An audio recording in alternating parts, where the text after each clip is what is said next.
Hello everyone, welcome back to our YouTube channel Zero Analysts. This is the day one of our 30 days Python series. This is one of the most requested video, and thank you so much for showing so much love to all of my existing video. In this 30 days Python series, I'm going to post one video every day, and also at the end of the day, you will also receive 10 to 15 coding exercise which you can solve by yourself. In this 30 days Python series, I'm going to post a daily one video. Also, I'm going to post daily coding exercise 10 to 15 problems based on the concept that is covered in the day. This series is going to really helpful for the aspiring people who want to learn Python. It could be data analyst, it could be data engineer. Now, even if you are completely new to this programming or never written any single line of Python code or any programming language, still you can learn in this series. So let's see the curriculum of this 30 days series. So let's see the topic that you will learn in next 30 days. So in the week, we will learn about Python fundamentals. In the week 2, we will learn about functions, modules, and error handling. In the week 3, we will learn about data analysis and libraries. In the week 4, we will do automations, a project, and we will do our final project. Let's see in the week 1, what are the topic that we will do. So in the day 1, we will do setup of Python, installing Python on Mac and Windows, and we will see how to set up virtual environment, and we will set up our Jupyter notebook, and we will start writing our first line of code, which is hello world.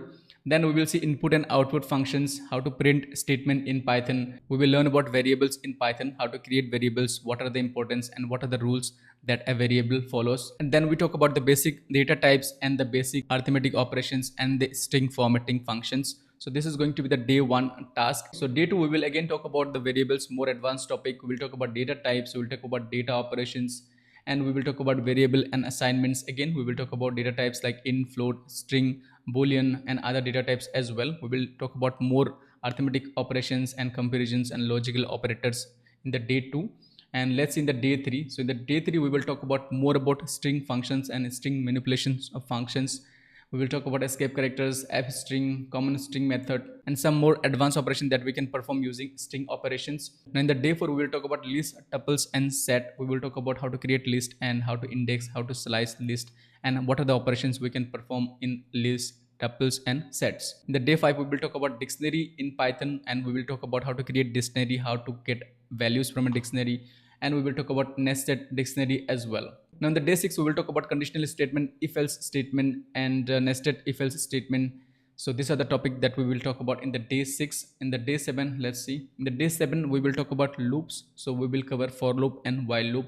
We will talk about range functions, and we will see how loops works and what are the problems you can solve using loops.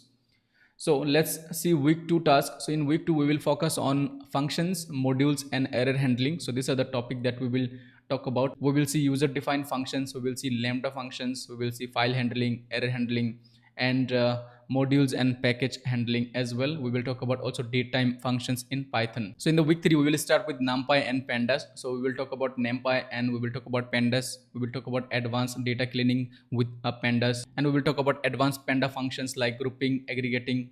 In the day 19, we will talk about matplotlib. In the day 20, we will talk about data visualizations with Seaborn, which is SNS, scatterplot, boxplot. In the day 21, we will do a mini project with all our learnings. And in the week 4, we will do a automations advanced project. Now in the week 4, we will learn automations in Python. So we will do a final project, which is going to be our main projects. Whatever we have learned so far, we will apply everything. We will learn more about automations, how we can automate our task using Python. We will see how to schedule tasks using Python, how to send emails automatically using Python, how to do web scraping we will learn, and we will learn advanced automations using API. Then we will do our last final projects, which is going to be automating data cleaning pipeline. So this is how we will end our series. So without further delay, let's start the series. And again, I want to know, even if you have no knowledge about Python, even if you have no knowledge about any programming language, even if you have never written any line of code, no worries, still you can learn in this series. I'm going to make it as easy as possible for you to learn. So let's start the day 1. Now if you're new to this channel, make sure to subscribe this channel and support my journey, and also like the video. First, let's complete our first task, which is we're going to install Python on Mac and Windows. So first I'm going to install on Windows, then I'm going to install on Python and virtual environment on Mac. So let's see how to install Python on Windows and how to set up virtual environment, also how to install VS Code on Windows. Okay, we will also see how to write our first line of code, which is hello world. So let's open the browser, which is Microsoft Edge.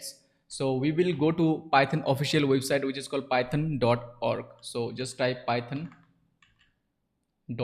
So this is the Python official website. So just go to this website and go to this section, which is called download. So from the download, you can see the latest version of Python, which is Python 3.12. So just click on it it is going to download the Python exe file. You can see it has downloaded.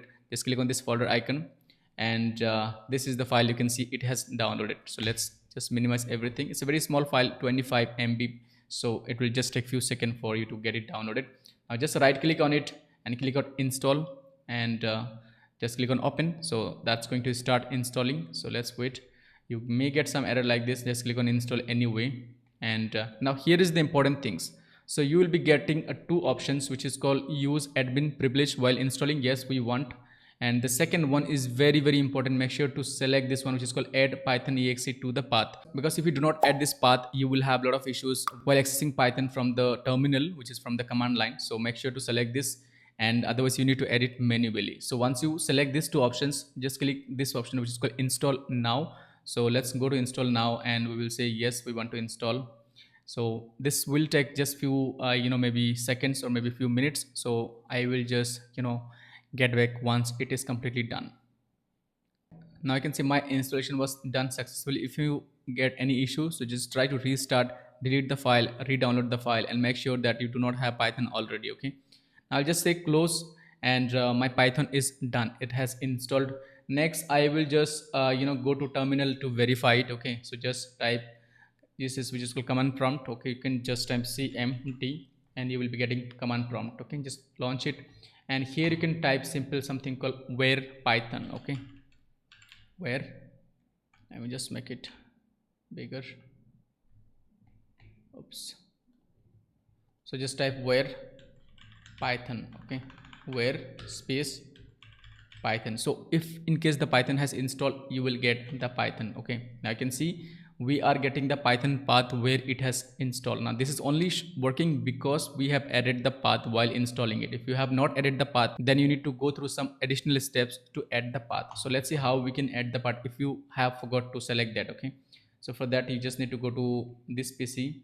Okay, from this PC just right click and go to properties, and from the properties you will need to go to advanced settings. Okay, so let's go to this PCs and let's go through some advanced settings. Okay, this is the advanced settings, advanced system settings.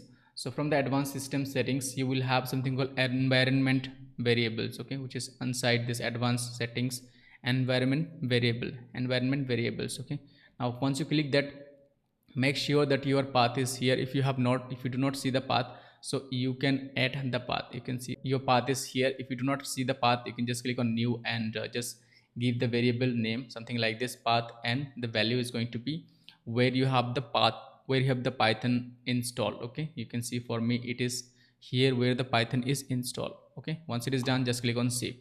So for us it is already installed, or you can just reinstall it if you are not getting this path. Okay, so let's go ahead and let's download the VS Code. So to download VS Code, you can just go to this search and just type VS Code. Okay, and you should be getting VS Code in this download button. You can even go to Safari also and type VS Code. So just click on download. It is going to take you to the Microsoft Store. So you can see we're in the VS Code, and we can click on download for Windows 10 or 11, whatever your version you're using. So we'll say download, and download will start. Okay, you can also go to Microsoft Store and you can download it from the Microsoft Store. So let's wait for a few seconds while it is downloaded completely. It has downloaded successfully. Let me just double click to install VS Code. So let's just cancel everything else. We don't need cancel everything else. So here you just need to say accept, next, and select any file. By default I will just keep it yes, and VS Code. Okay, just say next, desktop icon if you want. I don't want, so I will just say next, install. So it will take just 1 or 2 minutes while it is done. Once the installation is done, I will get back. Okay, so we'll say launch VS Code. You can see now installation is done, so I'll just say finish. Now it's going to launch the VS Code. So VS Code is the IDE where we will write all our commands, all our code, and we will do everything inside the VS Code. So inside the VS Code we will use Python, right? So you have a welcome options, you can go through these welcome options, but for me I'm just going to close everything, and let's kind of see what are the options we have. Okay, so in the VS Code you have something called extensions, which we will use most of the time. So you can see these extensions where you can use some extensions. So some extensions are really important, are these Python extensions. So we will see how to install it. and we have something called explorer. So you can see explorer, we have here, we have terminal. Okay, so we need to first click on this explorer, and then you can click on this open folder. So now just create a folder in the desktop, because we want to set up our virtual environment in desktop, or you can set up it anywhere, wherever you want. So I will just click on new, and I will just say folder. Okay, so why virtual environment is important? Because in the virtual environment we will manage all our packages, all our libraries, everything will stay inside this folder. So even if something else happen outside, it doesn't care. So so we will store everything inside this folder. So I'm going to name it call python 30. Okay, you can name it anything. So I will just name it called python 30, and it is in the desktop. I'm just creating a new folders, and then I will just say select folder. Okay, now we are inside our folder which is called python 30, which I have just created. Now we will create our first file, which is going to be as a python file. So right click on it, select new file, and you can just write hw.py. Okay, so py means python. So we are creating a python file. Press enter and you will see a new file. So you can see the python file is here. Now I can just write it something called print.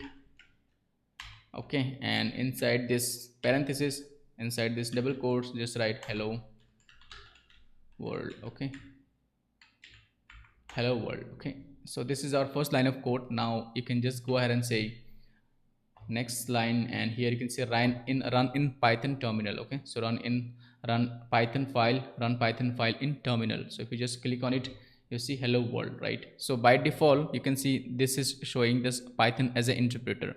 If you don't see it, so you just need to go here and just search something like this. Okay, this arrow sign, and just you will see something called this python select interpreter. Okay, so make sure click here, and make sure to select your interpreter as python 3.12. okay, so this is what you can do. First code ran successfully, that's great. Now let's go ahead and create our virtual environment in this folder. Okay, so we will need to create our virtual environment in this folder.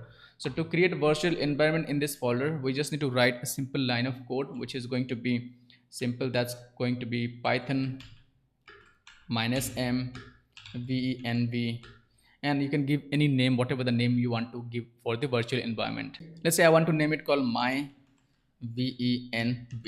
So in this virtual environment we will install all our dependencies, all our libraries, so everything will remain in this folder. Okay, so once you click on enter, you will see virtual environment is going to be created. So let's wait, and now you can see there is a pop-up say, hey, we notice environment has been created, do you want to select it for the workspace? So yes, we want. Make sure to select this. Okay, so we will select yes. Now you can see a new folder is created. If you want to increase the font, you can do it. Now if you want to increase the font, you can go to this file, and there will be settings somewhere. So let's look for settings. So it's in the preference settings, or you can just press Ctrl plus. Okay, now here you can increase the font size as 14. I can increase it to 16. Okay, so just press 16, close it, and the font size is going to be increased to 16. We can just verify it, settings, and the font size is showing 16. Okay, fine. So now this is the first line of code that we have entered, and you can see this virtual environment that is created. Okay, now you can see it has auto selected it, but again, to activate it, you just need to, first of all, let's save this file. So it's going to be control S to save this file, or you can just click here and say control S. So you can click here as well and see control S to save the file. Okay, let's close the file. Let's kill this terminal. Okay, so that the virtual environment get activated automatically. So now what you just need to do, you can just go to file and close this folder. Okay, once the folder is closed, you are back on the virtual VS Code. So just click on this icon, explorer, open the folder. So our folder is in desktop where we have installed virtual environment. So click on this python, select this folder. Okay, and now you can see you are inside this folder. So make sure this virtual environment is activated. So to activate it, you just need to go to terminal, new terminal, and you will see the virtual environment will be activated. Okay, so now here you can see this terminal. So we can just write one line. We can create one new file which is called getting started .ipynb. Okay, so let's create a Jupyter notebook file, and here is the as you type .ipynb, that means a Jupyter notebook file, you are getting a recommendations. Do you want to install Python extensions? Yes, we want to install Python extensions. So make sure to click install. If you don't install it, you are not going to be able to use it. So make sure go to extensions, and you will see all the recommended extensions, which is Python is the most important. So we'll need to install this Python extensions. We will also need to install this pylons. Okay, so this everything get auto install. Okay, now you can also install this Jupyter notebook. Even if you do not install, you will be getting a pop-up to install it. Okay, so let's write line of code. You can see now installation is installed. So make sure that go here and just write this and select Python interpreter again. Now you can see for us it is already selected, which is this one, Python my venv. Okay, if you just click on it, that's going to work fine. So let's write one line of code. Let's close this. Let's come to file and line of code called print, and again hello world. Okay, so now let's say the shortcut to run this code is that you can just press Control Shift. Okay, Shift Enter. So let's say Shift Enter. As soon as you press Shift Enter, you're getting a warning saying install enable suggestions extensions. So we need some extension, that is the Jupyter notebook extensions. Okay, so click on it, and you see the Jupyter notebook installation has started. So it is going to start the Jupyter notebook. Now the notebook has started. Okay, now you will be able to run this command. Okay, let's see. Now again we need to select the Python environment. So that is for us is my env. Okay, now you are getting some warning, so that is fine. We will allow access, and here you are getting a warning sign which is called install. Okay, so it's going to install for Jupyter notebook IP kernel. So IPY kernel package is required, so it's going to install that. Okay, so it's going to show you it here.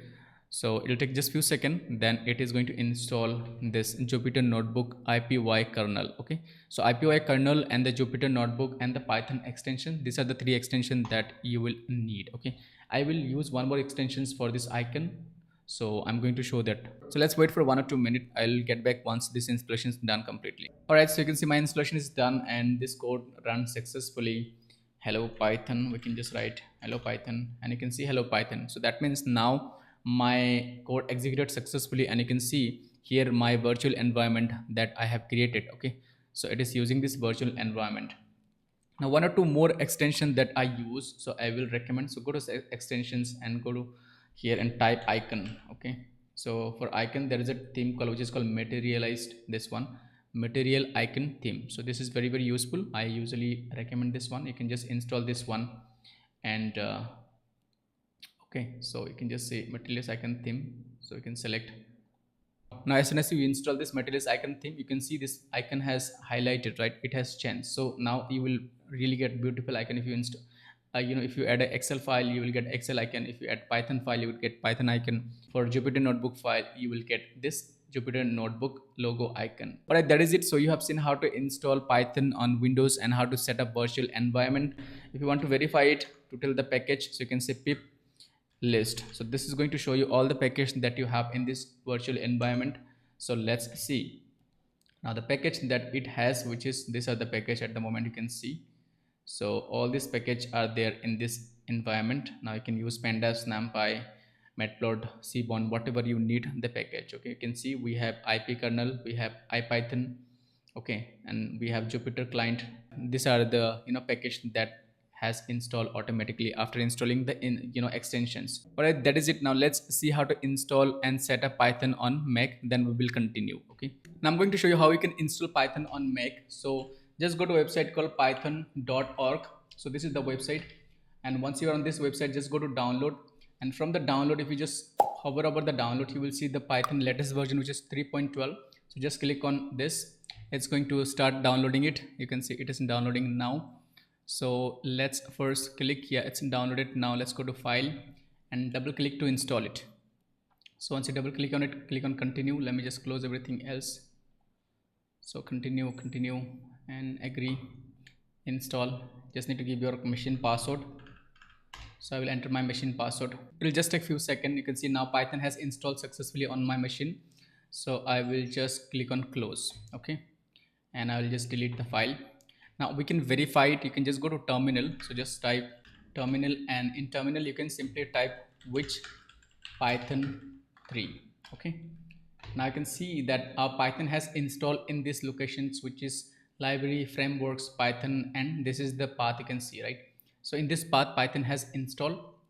Now we want to use command like which Python. Okay, so they should identify the Python, but it is not working. So for that we need to do two things. Now we need to add this path in our jetarc file, and we need to link this a path. Okay, so two things we need to do. So let's go to the finders, and in finders you need to go to your folders. So for me it's the Jara folder. For you, you need to go to this file Macintosh HD, then users, and then username. Okay, in this username you will not see all these files. You need to press come. Now in this, now we just need to add this file path into our jetarc file. So for that, go to finders and go to your user. So for me it's the user, which is, you can see, Macintosh HD user, and my user is Zara. So this is the user. You will see a file called jetarc. Okay, dot file. So for that you need to press command shift and dot, and you will see some new file. So from here you need to file this file, which is going to be that this one, which is called .zshrc. Okay, just open this file, and here you need to add a path. Okay, so for the Python, so I will add a path here.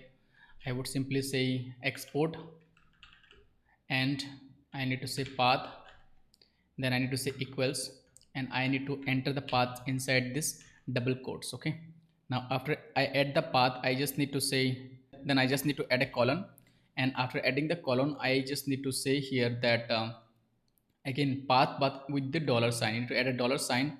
I need to say path. Okay, then just close the double bracket. So let me just make it a zoom, and so you can see it. So you just need to write this export path, and just copy paste whatever the path you had from the terminal, and just give a colon and then dollar sign and then path. Just press enter, and then you just need to save it. So you can use command S, or you can just save. Now you need to go to terminal to link that path. So for that, what you need to type is sudo, and then you need to type nln, and then you need to write -s, and then you need to write your path, which is the path, and after a space you need to type, and then this is what you need to type. Okay, so let me just make it zoom and so that I can show you. Type sudo ln -s and your path, which is the Python path, and you need to type just user local bin Python. So that is how your Python is going to link. Just press enter, just close it, close the terminal, and launch the terminal again.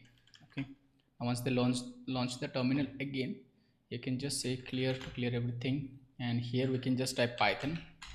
Now you can see Python 3.12 launched. Okay, we can say print hello world. Okay, now the Python is, you can see Python is printing it. We can just exit out it, and if you want to check the Python version, just type python dash and type capital P. That's going to give you the Python versions. Now we will install VS Code. So to install the VS Code, you can go to Google and type VS Code for Mac. Then you need to go to VS Code website, official website, which is codevisualstudio.com downloads, and just download from Mac. So I'm going to download it from Mac here. Universal one will work fine for me. So you can see for me it is downloaded. So it didn't download it. I'll just click it again. So it's going to download it. In just few seconds it will download. So I'll just stop one and wait for a few seconds so that it can complete the download. Alright, now you can see the download is done. So let's go ahead and install it. So I will just click on this folder icon to go to the folders, and I will just double click on it and click on open. So it is going to install, and then I'll be able to access it. Okay, so you can see it has now installed. I can just drag into the applications folder. So you can just go and applications folder from here. So that's going to be here, applications folder, and in the applications folder we can drag the VS Code if in case it is not here. So I will need to just drag it. So from the download, now we have the applications in our launchpad. You can see it here. We have the VS Code. Okay, so once you launch the VS Code, you will be getting interference like this. So here you can choose a themes. For now I'm just going to keep it default, and I will just make it a little big for now starting. Now here we have some of the settings. Okay, we will explore one by one. So we have this file explorer, and we have this extension. These are two importance, and we have here you can search anything. Okay, so first let's go ahead and set up a virtual environment, because where we can install all the dependencies and for our project. Now I can choose any folder. So for me, I'm going to choose one of the folders, which is going to be this one, 30 days Python. You can create a folders and you can choose the folders. So that is going to be your workspace folders. I would just say trust. Okay, now VS Code is done, so we will go to terminal. I'm going to add all this terminal command in the video description, so you can simply copy paste it and replace with your path and you can use it. So let's first launch the terminal. So in the terminal I can just type Python versions, and you can see we have a Python version of 3.12. okay, now you can say something called pip list. You see it's showing that pip list is not available because we are now inside this folder, which is my 30 days Python series folders. So we need to make this folder as a virtual environment. We need to create a virtual environment in these folders, then only we can install dependencies in these folders. For that, what we will do, we'll just need to write something called python minus mvenv. okay, so python minus mvenv. So this is part of commands, so you need to write your environment name. So I'm just going to say my venv. So this is going to be my virtual environment. Press enter, you will see a new folder that is created. Inside the folders you will install all the dependency, all the libraries and everything. okay, now this is created. We just need to kill this terminal and then we need to launch the terminal again. okay, so kill this terminal and we will just launch this terminal. okay, so it should automatically activate it. So for now it is not activating. Now as soon as you close it, you will get a pop-up something like Python extensions. We need to install a Python extension so that our VS Code will communicate with the Python. So for that you will get a recommend like this. If you do not get a recommend like this, then you can just go to this extension, and from here you will just type Python and you will need to use this Python extension. okay, so this is going to install Python extensions, Python debug and Python pylons. Three extensions is going to install automatically. We need one more extension, that is Jupyter Notebook, and we will do it later on. So let's create a new file to test it. So it's a new file, name it called hwpy, and we will print a message called print hello world. okay, so let's run it in the terminal. So right click terminal, run it terminal. okay, so you can see the file hello world seems to be working, and you can also see that my virtual environment has already activated.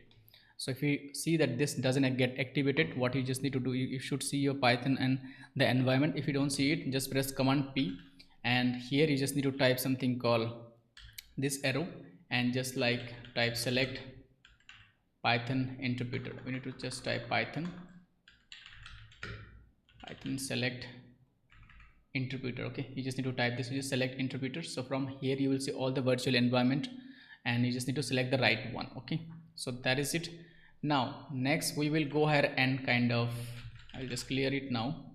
okay, next I want to install one more theme, which is going to be for this icon. So go to this extensions, type icon and material icon theme, which I prefer. So you can install this. That's going to change this icon colors. okay, so just select set material icon theme, and here you see the icon color has changed based on the file. okay, so that is it. Now your virtual environment is set up. okay, now if you want Jupyter Notebook, so you can just launch a Jupyter Notebook called test ipynb. okay, test.ipynb. okay, I will just say test one, anything else. okay, now here we can just print a message called print hello world. Now this will give you suggestions to install Jupyter extension as well to work with the Jupyter Notebook. We will say okay, so it's going to use Jupyter extensions, and we will need to also use ipy kernel, which is part of Jupyter extension. So select Python environment, that's my VNV. So you are getting this warning like this, click on install, so you will get automatically. okay, once the Jupyter Notebook is set up, this hello world is going to be printed. You can see now it's working. So now if you write it here called pip, see by default I'm getting my system name, also the virtual environment name. okay, so if I just now type pip list, I will see all the libraries that I already have at the moment. So all the libraries, you can see it here. These are the libraries, I already have it now. So this is how we have set up the virtual environment. You see this doesn't get activated, so you just need to install, make sure that your Python extensions are installed. So just type as a Python from this extension, make sure this Python extension is installed. okay, So once the Python extension is installed, then you will be able to automatically, it's going to activate your virtual environment. Now if you're having any difficulties while setting a virtual environment, you can let me know in the comment box. I will try to help you. So now let's start with the day one task. So in the day one task, we have this exercise which you will be completing by yourself. Okay. And in this getting started, we have, this is the day one task. Okay. Before that, I want to show you some shortcut. So let's first go ahead and delete this test. Now let's go ahead and see some shortcut, most useful shortcut you can see here. So in the Jupyter notebook, to run a cell, you just need to type shift enter, and for Windows, shift enter is the same shortcut. If you want to insert a cell below, then you just need to enter B. Click outside, press B. Same for Mac and Windows. Insert a new cell above, use A. Insert a delete a cell, use DD, and change the code to Y. If you want to change the cell markdown to code, that is Y, we will see that, and change the code to markdown, that is M. Okay. If you want to save the notebook, then command S. Okay. Now there are some more shortcut that you can see, which is VS Code shortcut, which I have added, very useful one. Now let's see the day one task that we will do. So we have already set up the virtual environment. You can see it here. We have installed Python on Mac, we have installed Python on Windows. If you need any instructions, you can click on this PDF file, and it's going to take you to one of my Google Drive where I have mentioned the instructions step by step completely. So you can go through this, and you will be able to install the Python. Okay, and also you will be able to create the virtual environment. So let me just clear all the output, and so that we can continue one by one. So let's start with the print statement. So print statement is the way of showing your output. Okay, so in middle of code, if you want to display output, so you use a print statement in Python. So using print statement, you can show a message, you can show a number, you can show anything that you want. Okay, and if you're using Jupyter notebook, then you will be able to show the output here only after the cell. So that is one of the good point of Jupyter notebook. So now you'll be able to download this to file from the video descriptions. You just need to put this to file in the day one folder. So you will create a folder called day one inside this 30 days Python, and then inside that day one folder, you will be able to just paste this to file from your file explorer, and then you will be able to access it from your workspace, which you have set up using Windows or using Mac. Okay, now let's see what this print statement does. Now we have a message called hello world, and inside this two codes, now this is going to display this hello world message. So if you want to run this code, just press shift and enter, and you need to select, first time you need to select the virtual environment. You can see it here, for me this one, and you can see hello world. Okay, now the second way you can do it is that you can just write print and single quotes, and you can say hello world. Okay, it's hello world. So you can see it is printing message. Okay, so you are getting an output which is hello world. So if you have managed to do it, that's great, congratulations. Now even if you do not write print, if you are using Jupyter notebook, even if you simply write hello world, you will be able to see the output which is hello world. You can see it here. Okay, so the string must be inside the single or double quotes, otherwise you will be getting error. So if you just write something called hello and world, you see it's giving an error message. Now if you execute it, you will see that it's giving some error message, right? Because this is not allowed. Now in Jupyter notebook or in Python, if you need any help, if you want to know any modules, more details, so you just need to write something called help, and inside the parenthesis, inside this parenthesis, you just need to write the module. So let's say we want to know more about the print, so we can just say help. Inside that you can just write print. Now you can see this is a built-in functions in Python, the print, the text argument, the text separator, that text that ends the line using this \n. Okay, file, and all this argument that you can see. Okay, let's see now some real problems. So you can see here, let's print it. We have printed Python, we have printed hello world. We can say we want to print hello Python. So this is going to print as a hello Python. Okay, now you can see it is printing hello Python. Now in Python we have single line commenting. So for single line commenting, you just need to just add control slash. Okay, so for that you can just add a code line, and you can just press type control slash. That's going to add a hash. So whatever you enter after this line, that is going to convert into a single line comment. So we can say this is comment. Now if you execute it, that's not going to be printed because it's a comment. So if you want multi-line, then you just need to add this, which is double quotes 3 times, and you need to add the double quotes 3 times. Okay, or you can press the shortcut, which is shift double quotes and double quotes 3 times. Okay, Now that is how you add a multi-line comments, if in case you want to add multi-line comments between your code. So this is how you enter it. Okay, so let's see the output, the print statement in more details. As I said that you can use single quotes, double quotes, or you can also use a triple quotes to display message. Now here are some problems we have. We will solve this problem. Okay, so we will see how we can solve this problem. So let me first go ahead and kind of see this problems statement. So it says a print hello, welcome to 30 days Python series. If I just run this query, I am getting error. Okay, you can just read this error. So read the error from the end. This is unterminated string literal and detected at line 1. So at the line 1 we have some unknown unterminated string. Okay, so for that let's identify what is going wrong. So you say hello world, hello welcome to 30 days. Till here it's kind of one statement, right? Because it is inside the single quotes. But if you see here we have s and we have Python and series, we have ending with single quotes. But the problem is that here if you see this statement, it has an extra quotes. Okay, either we delete this everything or we delete this extra quotes. If we delete it, it's going to work fine. I can just show you. You see it has printed the result. But let's say if we do not want to delete it, we want to show this one because it's a days. Okay, let's say we want to show this one. So what you can do, so there are 2 or 3 approach we have to solve this problem. So one, we can say that we can use something called backslash. So here in Python we have 2 sign. One is called forward slash, which is the forward slash, and this is the backslash. Okay, so the backslash you can find it above of your enter key on the keyboard. Okay, so let's say we want to print in the approach 1. So that is going to be, we want to ignore this, the quotes. We can ask Python to ignore this quotes. So for that you can just add a backslash. So this is the backslash. If you write it, you see the Python has ignored this quotes sign. Otherwise this sentence was completed here, right? It was giving error. So now you can see the message along with this quotes sign. Okay, that is one of the way. Let's see the second way. If you want to solve it in the second way, so the second way that you can add double quotes sign. Okay, so you see now I have added double quotes sign inside everything. So if I don't need the single quotes, I will delete the single quotes and I can print it. You see my message is printed now. And third way is that you can add triple quotes, triple single quotes. Okay, so I have added triple single quotes at the starting and I can add triple single quotes at the end. Okay, now you can see it's working. Okay, so all this way you can print the message depending on the requirement. Okay, now let's see how we can add new lines in Python. So we have this problem which is called new line. Now we need to print a result like this using one print statement which is called shopping list. Next line we want apple, and then we want banana, and then we want oranges. Okay, so these are the messages we want to print using single print statement. So for that what you can do is that we can go ahead and say code, and here I can simply line one line of code. Okay, I would say print, and I can just copy it, right?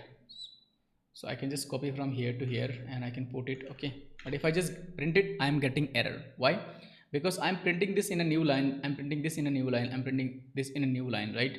But Python will throw an error. So for that there is something called new line approach. We need to use it here. So to add a new line, first of all we need to make sure everything is in one line. Okay, you cannot add any extra space in Python.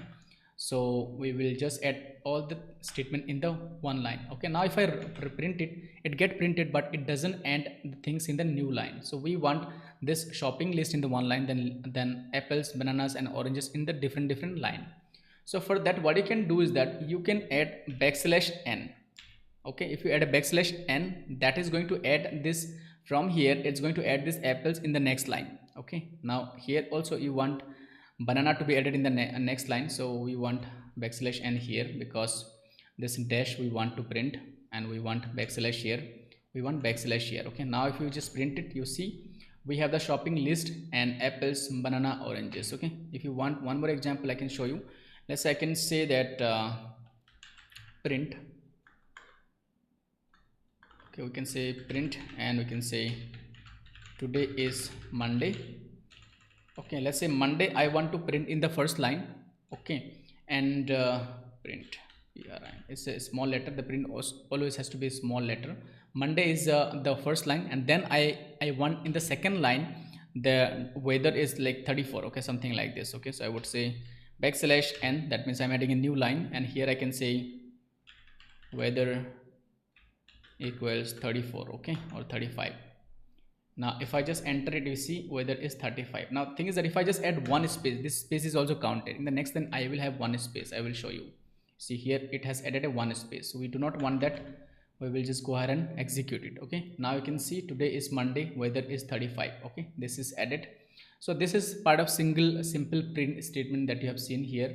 If you want to ignore something, this is how you ignore it. Okay, now we have a problem statement here, so we need to print this path. Okay, so this is the path of a computer, so we need to print this path. Okay, you can see the path here. So in the path we want to ensure this backslash are printed in the result. Now if I just use a print statement, if I just go ahead and say print of this path, okay, inside this single or double quotes, and you see I am getting error. Okay, because this backslash is throwing error. Okay, so we need to ensure that this backslash are ignored by the Python. So for that, what you can do, you can just add one more backslash here. Okay, you can add one more backslash here, and you can add one more backslash here. So now this Python is going to ask, now this statement is going to ask, hey, this backslash, that means this, please ignore this while printing, and please ignore this while printing, please ignore this while printing. So in the result, this first backslash is not going to be printed, but the second backslash is going to be ignored, and it is going to include it in the outcome. You can see here we have now this backslash printed. Okay, so let's see now about indentations in Python. So indentations, that the space from the starting to the first you can say the line of code. Okay, that is called indentations. And different indentations, we have options here. So each indentations block should have the same level of indentation. So if each line of code need to have the same line of indentations, otherwise you will be getting error. So you cannot print something like this, that print hello world. Okay, I cannot say print hello world. Okay, so here you are getting error because here we have added different indentations for both the line. Okay, so for this one we can fix it using shift and tab, it will go back. If you just press tab, it will go one indentations to the right. So we can fix it this way. Now there is an example. Now this is the future topic, which is if statement, which when we will learn about if statement and the conditional statement in Python. But for now, if you see it here, we are giving a condition. We are saying, hey, if 5 is greater than 2, which is true, and print a message which is called 5 is greater than 2. Okay, now if I just remove this indentation from here, I will be getting error. Okay, so that means I'm saying if this condition is true, then what, then I want this statement to be executed. So this statement has to be one indentations inside this. Okay, so that is why the indentation is important. Now let's talk about variable, which is one of the most important modules of Python. So let's read the definition. It says a variable is a name that store data in a programming language, allowing you to reuse and manipulate the value later on. It acts as a container for the data such as number, string, list. Value can be changed during the programming execution. Now variable is being used for all the programming language, like irrespective of its Python, Java, SQL, or any programming language, you can use variable. So it's a name where you can store any value which you can reuse later on. So let's see one of the example here. Okay, so here we have age is 25, so we can go ahead and say age is 25. Okay, now you can see it has printed the result. I can say print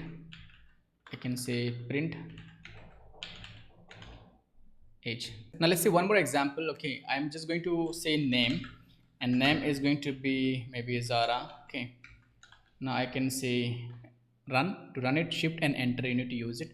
Now at the same time I want to print it, so I can simply say name. It's going to show the name as Zara. Okay, now let's say if I just want one more variable, so that's going to be maybe city. Okay, if I just run it, I'm getting error. It's saying city is not defined.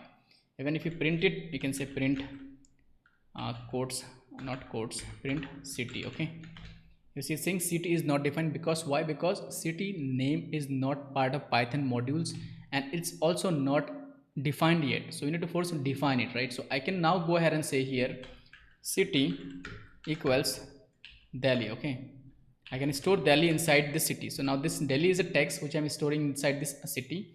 So I can just now run it. You can see now it is printing Delhi. So that means now this city has value that is Delhi. So you can store inside the city anything. You can store maybe something called temperature. So that's going to be maybe 41. Okay, and you can say temp. So you see now it's printing the temp, which is 41. Okay, and this is how the variables are created and useful. So basically this equals that you are saying you're assigning a value into this name. Okay, now there are some rules and some regulation that you need to follow while creating variables. So let's see some of the rules. Now let's say the rule number one, it says the variable must start with a letter or underscore. You cannot start with the number. Okay, so you can see I have created name as Zara. So I can say to name equals Zara. So let's see what happens. Okay, so if I just execute it, you see I'm getting error. It's saying invalid decimal literal. Okay, so that means you cannot define this number before the variable, but I can define underscore. Okay, so I'm saying underscore print underscore. See, now I can see it's working. So that means you can say underscore or name. Okay, usually we do not prefer capital letter because capital letter is being used for the global variables, like if you are creating some global variables, maybe a password, okay, maybe user. Okay, so for this we use capital letter, but usually capital letter is not recommended for creating variables. Okay, so let's see some more rules. So first one is says you can use underscore or name. I mean you can use underscore or letter. The second one is says it cannot start with the number, which I have shown you just now. Okay, now it says it can contain letters and number underscore. Okay, so it can contain values like this. It's a tuple, which you can see it here, value 1, value 2, value 3. Okay, now it can contain different values, which we can see it here. So I can say maybe I can say Delhi. Okay, and inside the Delhi I can store something like this. Okay, I would store a value called 42. Then I can store a text called NCR. Okay, then I want to insert something called maybe true. Okay, so this true is a boolean data types, and this doesn't need a quotes because it's not a string, it's not a text. Okay, it's a true or false conditions. So if I just run Delhi, so if I just run it, it's going to create this Delhi variable, and I can just call it. Okay, I would say Delhi. You will see all the values are printed. Now this is called tuples, which we will learn in the future sessions. Okay, so that means you can see you can store multiple data inside a variables, that you can see it here. Okay, now last one more conditions that you can see here, it cannot use Python reserve keyword. Okay, reserve keyword are for if, while. Okay, there are some Python reserve keywords are there which you cannot use in the variable name. Okay, so these are the Python reserve keyword, so which you cannot use. Okay, so these are the some rules with the variables. Now let's see input functions, input modules in Python, what it does, and what are the things you can do using input functions. Okay, now again, as you see, I have been adding code cell, and I will show you how to add a markdown cell. So there are two ways. You can just click here, see you are getting these options, or you can just click here outside, maybe click this statement, and if you just press A, it is going to add a cell on the top. Okay, uh, if you just again click here and press B, it is going to add a cell at the below. Now if you want to convert, now you see this cell is showing as a Python, this is a Python coding cell, so you need to write your code here. But if you want to convert it into markdown, so then you can just click outside, press M. So markdown are the text field which you can write your text, maybe heading or maybe anything that you want to showcase before the code. So we would want to say something like this, triple hash, this is day 1. Okay, now you don't need quotes, no, don't need anything, because this is a text. Okay, so this is going to show you a result like this. Now in markdown there are some useful functions we have, like this single hash, double hash, triple hash. These are for heading. We have double stars. Okay, that's for again bold text. Okay, we can say this is day 1. Okay, so now you see it is bold. Okay, so this is some of the markdown syntax which I will be adding some of the shortcut. Okay, now if you want to convert a markdown to a coding cell, so you can just click outside, press Y. You see now it's a coding cell converted to Python. If I now run it, I will be getting error. If I just convert it to markdown, press M, you see I'm not getting error if I'm just executing this. Okay, so this is how. Now if you want to delete the cell, double D, what you need to press to delete a cell. Okay, now let's see the input functions. So input function is very useful to take input from the users, which you can include in the code. Okay, now let's say this is the input function. It says enter something. Okay, now to use the input functions, you just need to write something called input. and inside this single parenthesis you need to simply write your prompt like what you want. So let's say I want to say that, hey, what is what's your name. Okay, now this is going to prompt user to enter their name. Okay, if I just execute it, you see it's going to ask the name. Let's say I can say Nazir. Okay, you see it is printing Nazir. Now we can store this Nazir into something called name, so that we can later on we can use it, right? And we can use one more which is called which take age. So we can say age, and we can say input, hey, what's your age? Let's run it. It's again going to ask the first, you see, hey, what's your name? So it's, let's say, Zara. And you say what's your age? So it's say, let's say, 1. So you see it's kind of run it, but you don't see the outcome because now we have stored the data inside this variable. If you want to print it, you can say name and you can say age, and you can run it again. So I would just, it's again going to ask you Zara 1. Okay, you see now it's printing 1. So when you don't define as a print, you will only see one output for the latest one. If you want to print both, then you can just say print, and inside it you just put the name. Okay, and it's a print, inside it you can just put the age. So now you can see it's going to again ask you, as soon as execute it, it's going to ask you like name. So let's say I define it Zara, and age, let's say 1. You see Zara and age. So if you don't define this print, by default it will only display one variable at the end, which is in the output sections. Okay, now this is how you see the input functions, how it works. It simply take input from the user, which you can store in a variable, and that one you can reuse in the code. So let's see some of the input function. It says write an input function that only accept int as a argument, like int as a integer. So in Python we will talk about the data types in the next sessions, but int, if you want to know, int is a numbers, which is whole numbers. Let's say the task is that it says write a function that accept only int. So if I just say input, and if I say enter a number, okay, so this is just a prompt message that I'm writing inside this input. Okay, if I just run it, it's asking for enter number, user enter number. Well and good, it display the number.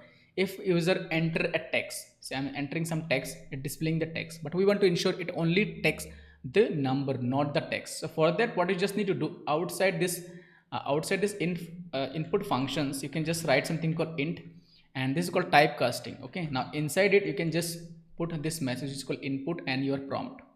Now if you run it, it is again going to ask you for entering a number. Let's say if I enter a number, it display the number. But if I enter a text, okay, if I enter a text like ABC, something like this, it will give through an error, because this function expect a number, but the user has entered something else which this function doesn't know. Okay, because of this, because we're trying to check it should be int. Now for that, the user must be entering an int here like this. Okay, so this is how this int function works. Now we want to ensure, what if in case user enter a what if in case a user enter a text, they should be getting an error message saying that, hey, can you please enter a number, but not the text. Okay, so for that, what you can do, you can use something called try and except block. You can see it here. So for that, we can just go ahead and say something like try. Okay, we will talk about the try and except block in the futures, but just too good to know for now. You can see try, and inside the try block I will put this, my first statement, which is this, right? So try, and then I would put this, and if in case they enter the number, that's well good, and it's going to display the number. If they do not enter a number, if they enter something else, then they should get an error message. So we would use something called try except block, and we will show a value to them, error value. Okay, so you just need to something called value error. Okay, so value error, display error, just use this. Now we just need to use this in just colon, and inside this value error block we can use a message called print, and you can say please enter correct number. Okay, so this is the message that it is going to print. So if I just execute it, if I just add D, you see it is saying please enter a correct message. Okay, but if you add 3, it doesn't do anything, because that means it ran this code successfully. That means it store the data in this numbers. Now if you run it call number, you will see 3 has stored, okay, by this function. So this is part of try except block. We will see more in details in the future sessions. Okay, now let's talk about arithmetic operations in Python. So arithmetic like plus, minus, sum, subtractions, division, floor divisions, all those things you can do in Python. So you see, I'm creating two variables. One is called A, one is called B. So in A, I'm storing 5. In B, I'm storing 3. So if I just say A plus B, that's going to be my result, which is going to be 5 plus 3, right? That's going to be 8. Let's execute it. You see, I'm getting 8. If you see A minus B, that's going to be 2. Obviously, that's going to be 2. You can see it here. If you see A times B, that's going to be 15. You can see it here. Okay, 8 divisions B, so that's going to be 1.6. Now we can also do a floor division. That's going to delete everything which is after the decimal. So it's a floor divisions. We have modules, which is going to just show you the remainder. So you can see the remainder is 2. We have exponential, which is going to print the A times B. So that's going to be something like this. I will just show you with an example. Let's say we have 3 and 3 and 3 and 3, right? If in case you want to print this, right, so that's going to be 3 times, right? So if we just print it, it's 27, right? So we can go ahead and say x equals, let's say 3. Okay, and I would say y equals also 3. Now you can say here is that x double star y. So that means what we are saying, x we need to multiply y time. So x first time is going to be 3, x then second time is going to be 3. If I have like 2 here, so it's going to be 3 into 3. If I add 3 here, it's going to be, if I add 3 here, it's going to be y x into x into x into x, right? So this is how it's working here. Okay, so now let's see something else, which is called string formatting functions in Python. So these are the very useful string formatting functions which you'll be using every day with Python. So let's see first one, which is called f string. Okay, so what f string does, let me show you. Let's say we create two variables. One is called name, maybe one is called city. Okay, that's going to be Delhi, and we create one more variable called weather. Okay, that's going to be, let's say 42 or 43. Okay, this is the number. That's the reason I'm not putting inside this quotes. This is a string, this is a text, so you need to put inside single or double quotes. Okay, now that is fine. Now let's say we want to print a message that show that Delhi city as a Delhi, and that show that weather is 42, today's weather as 42, something like this. Okay, so something like this, kind of city equals Delhi and weather equals 42. Okay, this is what it does print. So what I can do is that we can go ahead and here is that print. Okay, now I can just write a statement. This is city. Okay, then you can say weather. Okay, now the problem is that if you simply go ahead and kind of copy paste this inside this quotes, okay, inside this print statement, it's not going to work. Okay, why? Because as soon as you put something inside this single or double quotes, that is automatically converted into string.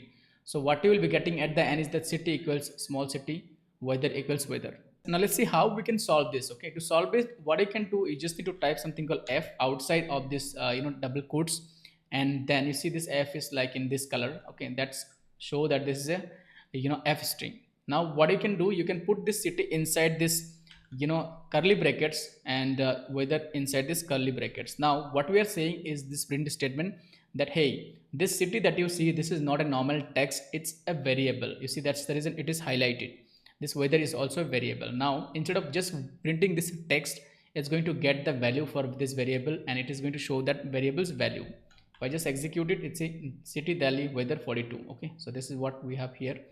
You can test it as well. See name and Alice. So this is very useful when you want to print a message and you want to show some value of like some variables. Okay, now let's see some other type of formatting. So the other type of formatting which is called string dot formatting. Now string dot formatting is also very popular. Let's say we want to use a string dot formatting. What you can do here, so we can go ahead and say that we don't need the f this time. Okay, and we don't need this name and age. Okay, so you just need to use simple curly brackets, one curly brackets and one curly brackets for to fill this name, one curly brackets to fill this age. So at the end of this quotes, at the end of this string, what you just need to say dot, I need to type format. Okay, and inside this parenthesis you need to give your argument, like first variable name that you want to include and the second variable name. So here you need to remember that the first variable will go to this first filler, the second variable will go to this second filler. So if you need opposite ways, you just need to change their order. Okay, this order is very, very important. Now you can see here we're getting the same, but using f instead of f string, using a dot string, a dot format options. Okay, so we say dot format. Now that is fine. Let's see some more functions. So we have something called this percentage option. So this percentage is also a filler. So using this percentage, you can include the variables like this. So instead of dot, you just need to use percentage, and you need to put the variable at the end. And here in percentage, you need to put one character from the data types. So for this one, it's the S for string, and for D we can say, for D here we just need to put maybe, and here you can put I. So that means in age we are expecting a numbers, so we will be getting our result, which is Carol. Now if you just don't define this I and D, you will be getting error. See, okay, you're getting error. So here I need to put the data type. S means string, and I would say I means integers. Okay, or you can say D means decimals. So both way it works fine. Okay, now let's see string length functions. So this is going to be our last functions for today. I know it's little long because of the installations and setup. So for tomorrow, maybe the video is going to be only for up to 30 minutes. Okay, now let's see the length function, which is one of the useful functions in Python that return the length, number of characters we have in a variable or in a text. Okay, so we can simply see the help regarding length functions. You can just type help, and inside it just put len. It's a built-in module in Python, and if you see, it's a return the number of item in a container. Okay, it could be a worker, it could be a varchar, it could be a text, it could be anything. It return the number of item. Okay, so let's say I want to store something called country. In the country I want to store something called India. Okay, India is great. Okay, now let's see the len function. If you see the len, inside it you need to put that country variable, and you see it's showing 24. So that's the len function does. We can do some more check. Let's say I want to do something called city equals Gurgaon, and I can say len city. Okay, even if you can use the len function on a simple text, even if you don't define it's a city. So you can go ahead and say len of my name is Zara. You see it's 15. So it is including even the space as well. If you want to verify it, we can say one more code which is called len, and inside quotes we can just add some space. You see it's showing 5. So that means each space that you have, it's one len. Okay, you see each space is one len. Okay, so this is how it's working. Now there is a functions which we will see, that's called user input. Okay, it's saying that write a functions to take input from the users and print how much, what is the number of text they have kind of entered. Okay, so maybe we can just ask a question. Okay, let me just create it from scratch. Okay, let's write a kind of questions. It says that write a functions that takes, this is part of your exercise but I'm just showing you.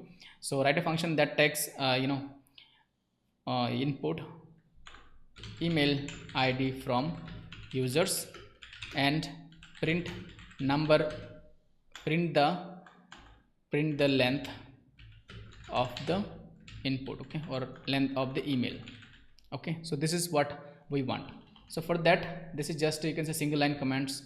I have just mentioned here single line comments. So to get the email address, we will first take the input, right? We will say input, and here we would take the email address using a prompt. We would say please enter your email ID or email address, right? Okay, now I will just add a space and this column just to ensure this gives you a nice prompt. And now I will get the email address. I'm going to store inside called email. Okay, so next what I want to print this email, right? And then I want to print this email. If in case I want to print this email, I will just show you for now. Let's say I would say 123@gmail.com. Okay, so my email, you can see it here. Now we don't want to print this email. We want to display the number of length we have in this email that we have got from the users. So for that we will simply use a print statement, and in the print statement we can simply write a text called the length gth of the email is. Okay, now here we want to give the length. Okay, so here is the interesting thing. So whatever the length we are getting, we want to display the length here. So we can get the length using a len function from the email. After this email, after we capture the email, we can simply say len of this email. Okay, and this one we can store in a variable called email len. Okay, and so now we will get this email whatever the user add the email, and that's going to be stored here. And this function, what it does, it that it check the length of this email that is entered by the user, and then we want to display like these things in the print statement. We are saying the length of the email is, and we're giving a space here. I'm just going to add a filler, and in this curly brackets I can include this email length because we want to showcase the email length, right? Now I'm going to use a f string formatting because I want to include this email length, right? Then I need to use this f, otherwise I can use the dot format. So if I just print it asks for the email, I would say nazir@info.com, anything. Okay, you see the length of the email is 14.